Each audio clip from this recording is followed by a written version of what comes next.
So recently, Anthropic released this article called Effective Harnesses for Long-Running Agents, and basically it walks you through how you can take Claude code and have it run for a very long time and build out an entire application. And the main shortcomings that they come up with in this article is that long-running agents that basically continuously iterate on your project end up causing a lot of issues. They end up breaking existing functionality as the project gets larger. They lose context as to what's already been implemented and what they need to implement next. And often it's just very problematic. And so they put a lot of time into trying to understand a better way to make a long-running agent to basically build out a full-stack application from a high-level prompt. For example, build me an application where I can use AI LLMs to generate images. A prompt as simple as that, and then basically build out an entire application with hundreds of features. Now, through reading this, I was kind of skeptical because I have been coding with LLMs for a while, and I know the shortcomings as well. Like, it's not perfect. You do have to babysit a lot. But they do have this repo that I downloaded, and I decided to just pull it in, clone it, get Python set up, and they kind of walk you through that process.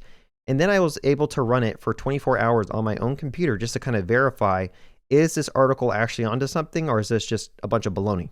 So let me demo what this managed to build out in 24 hours. Now, I basically started with a single prompt. I want like a dashboard for modifying a bunch of images and using AI to generate stuff.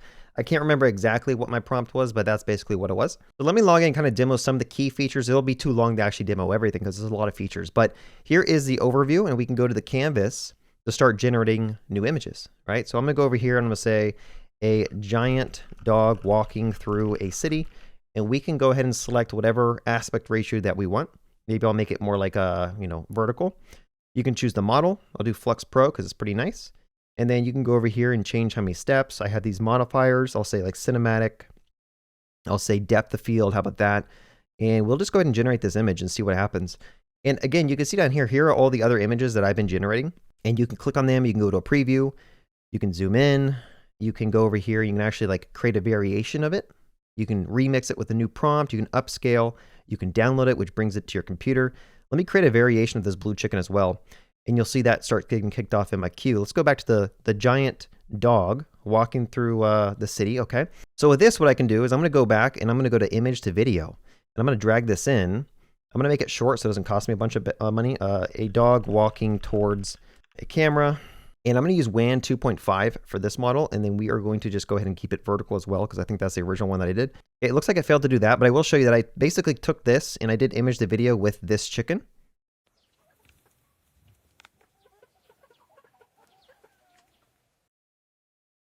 Okay, and then if this worked, we would have had like an animated video of this dog walking. I don't know why it's broken. Again, having an agent run for 24 hours on your computer, it's gonna have bugs still, but it got a lot of stuff done. I can go to my gallery, I can view all my images, I can go in, I can filter through them, I can click into them like I showed you, I can go to a collection, and I can add various things to my collection. So let's just add that wolf or that dog back to this collection, which gets added down here.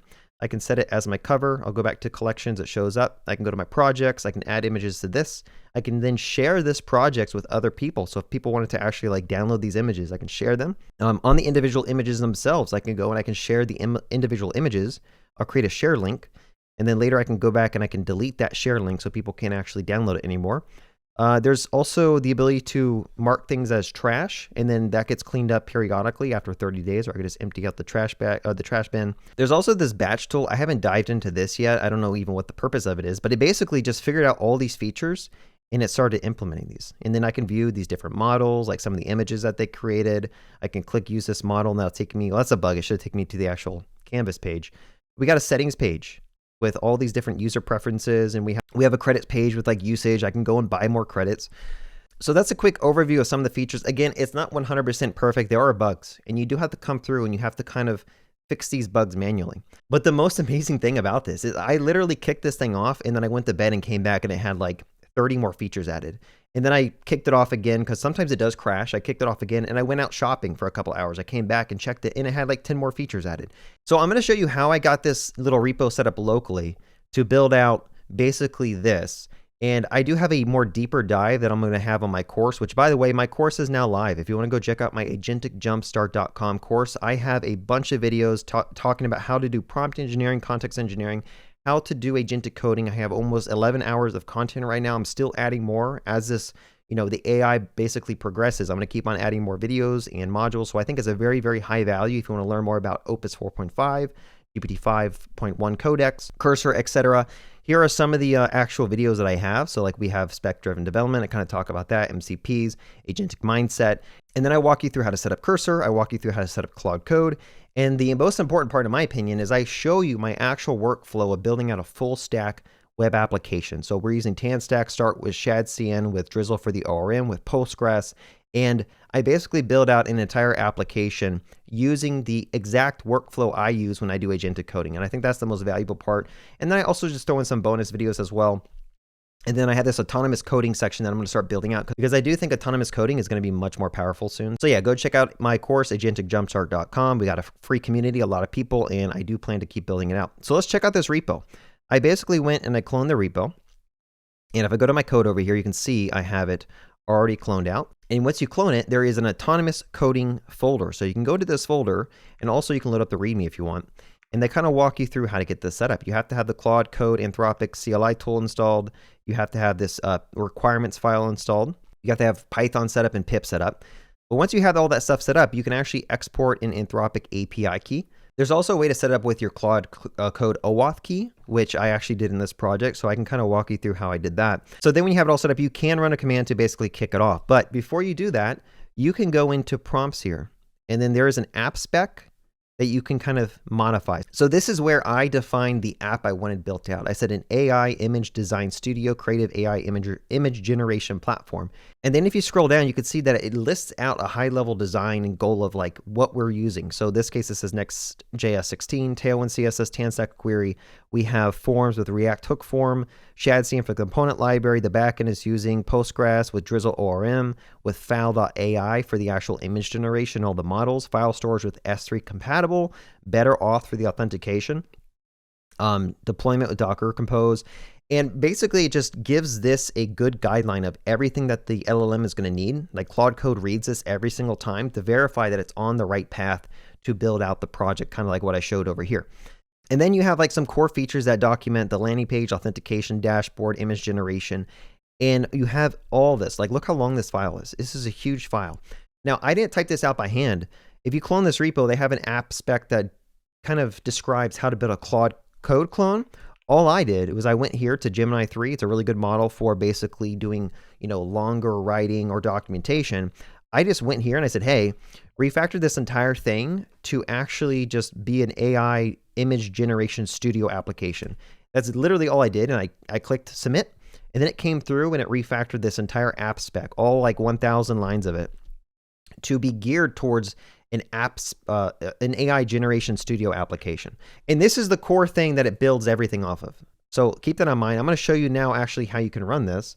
So let's go down to one of these terminals. I'm going to go ahead and go to this one. Now, the way I had this set up on my machine is I did want to do a venv type of setup. Now, if you're not familiar with Python, it's basically like a virtual environment, right? And so what you can do is you can go into the autonomous coding folder, and I can just say source venv bin activate. You might also have to set one up. If you know how to do that in Python, it's pretty easy. But now I have this shell set to that venv. And then also I had to export this Claude Code OAuth token, which I'll kind of show you in the code base where I had to change that to get this working. But you have those two things set up, and all you have to do is just run your autonomous agent. I'm going to go ahead and just give it a max iterations of 1.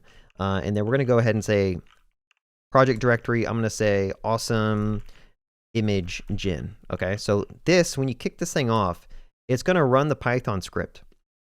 And it's going to run the initializer, which is the first agent. And they do kind of talk about this in the documentation. And if you go back to the blog post, they do talk about the initializer agent. And that is basically this prompt here. And that tells it to read through the app spec and basically create a giant JSON file of all really simple features and a couple of steps of how you can basically verify that the feature still works. And it has a Boolean to track if it's been implemented or not. And then down here, it says read through the app spec and create a minimum of 200 features. So all the features you saw in my AI image design studio, I didn't have to write these out. It basically just did it for me. It figured out all the best features I could use. And I just came back and checked it and kind of refactored the UI a little bit to make it look a little bit nicer for this demo. But that's basically the output that you get. Now you can read through this and you can modify. That's the cool thing, is you can modify the initializer prompt and make it as custom as you want. But overall, I probably wouldn't change this one. And when it's done though, we can go to the generations folder, and you can see we have an awesome image gen folder that's getting created. And soon this thing will be done. The initializer script does take around like 5 minutes to actually finish because it has to generate a giant JSON file with a ton of information. But when it's done, I can kind of show you this. Hopefully it finishes soon. It's then going to start going through all of the features one by one. So let me go to the features list for the Image Design Studio. This is something I've already been kind of working on. You can see it goes through and it starts just creating passes true for like tons and tons of features. So let me just show you how many we have done now. We have 129 that are actually passing. So it basically picks one feature at random and it tries to find one that has like the highest priority.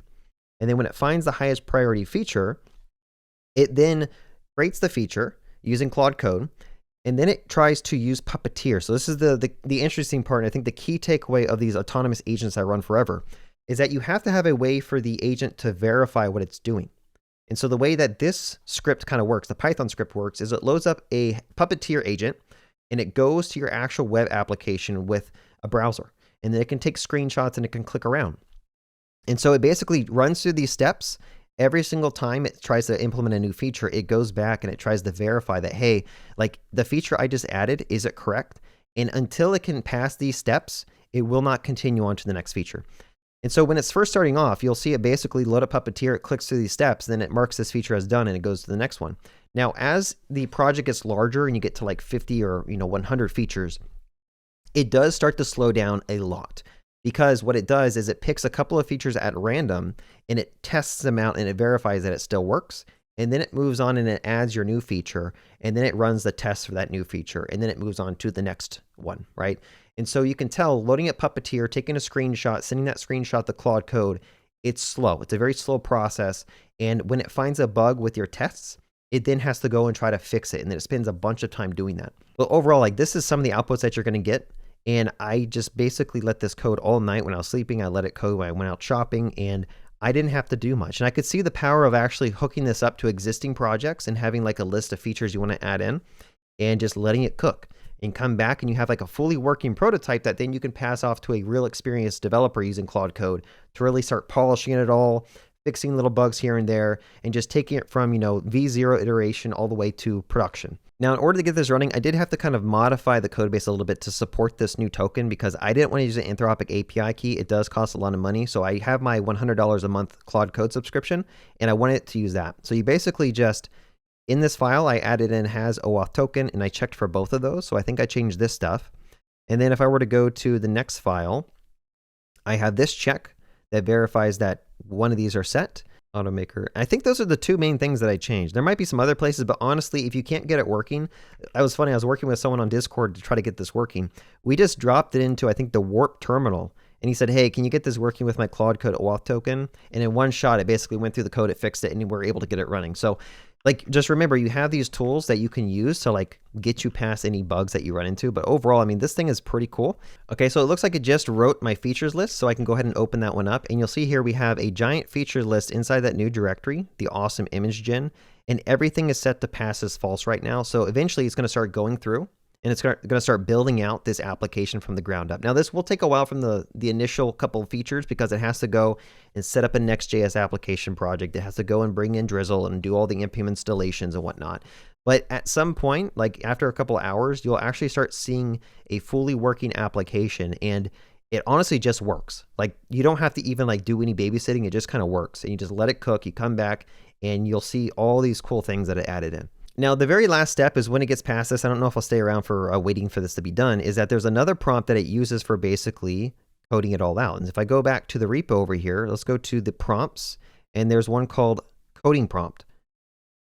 Now, the coding prompt basically forces the Claude Code instance to like really understand what it's doing. So like the first step is get your bearings, mandatory. It runs through, it does like get diffs, it does get logs, it reads the app spec, it reads your feature list. It tries to figure out what features are implemented and what are not. And it adds that all to your context window. And then it starts and creates your project if it's not already running. And then it runs up to 1 or 2 random features. It basically just picks 2 at random. It just runs the tests. It steps through with Puppeteer to make sure it still works. And then if everything's good, it'll go and actually start implementing your new feature. Actually, step 4 is actually it looks and it finds one that has the most highest priority feature. Okay, so usually when you're building on an application, you do have like a priority chain of like which one should come first, what should come second, which one is dependent on something else. And it kind of figures that out through step 4. Step 5, it actually implements it. So it implements it and then it verifies the feature works with those steps. Verify with browser automation. You must verify the features through the actual UI. It has some guidelines to help it actually test properly. And then it updates your feature list.json. And then it commits your progress.